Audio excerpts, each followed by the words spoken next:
Појас на Пресвета Богородица.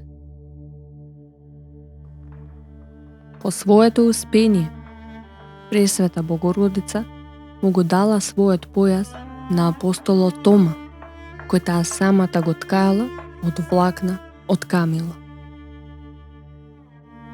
Пренесувањето на чесниот појас во Цариград се случил за време на владењето на Аркадиј, 395 до 408 година. Пристигнувањето на појасот во царскиот град било празнично. Царот го положил чесниот појас на Богородица во реликвијар кој го нарекол Свето тело.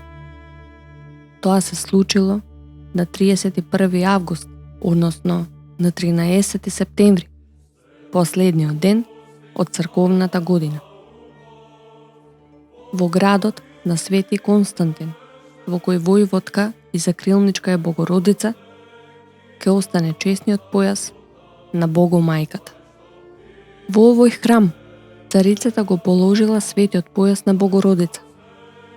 Самата царица со златен конец го украсила овој појас, како што може и денес да се види.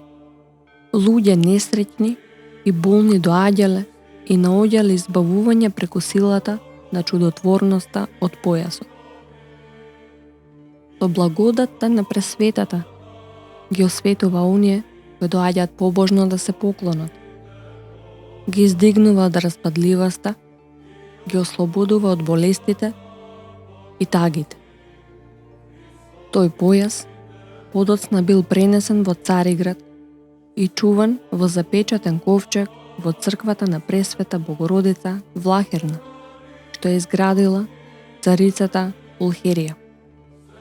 Овој ковчег никогаш не се отварал, се до времето на царот Лав Мудриот.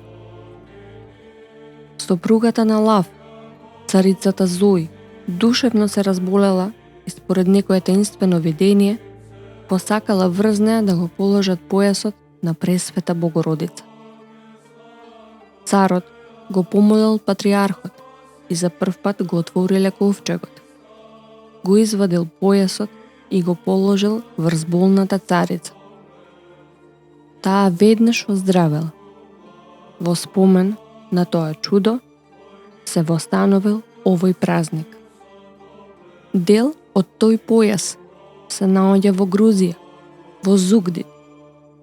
Имено, ќерката на царот Роман се исцелила со помош на овој појас, а подоцна, кога се омажила за царот Абухас Грузиски, таа понела дел од појасот со себе.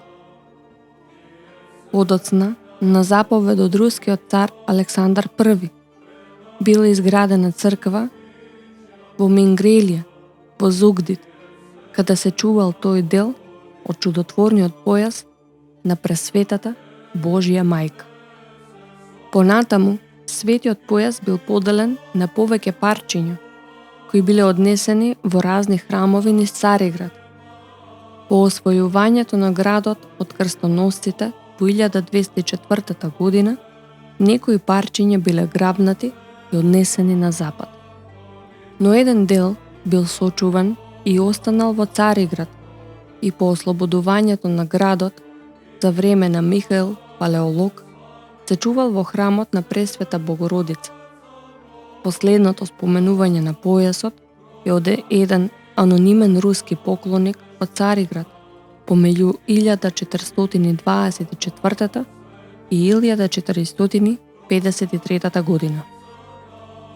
По освојувањето на Цариград од страна на турците во 1453 година, непознато е што се случило со останатиот дел од појасот. Па така, единствениот сочуван дел е оној кој се чува во светиот манастир Ватопед, каде што преку многу тешкоти пристигнал.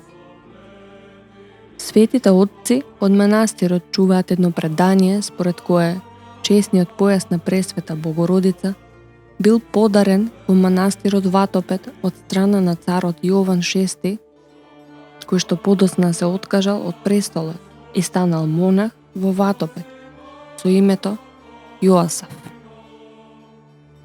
Многу чуда се случиле и се случуваат и денес од чесниот појас. Им помага на неплодните жени да забременат и да родат деца.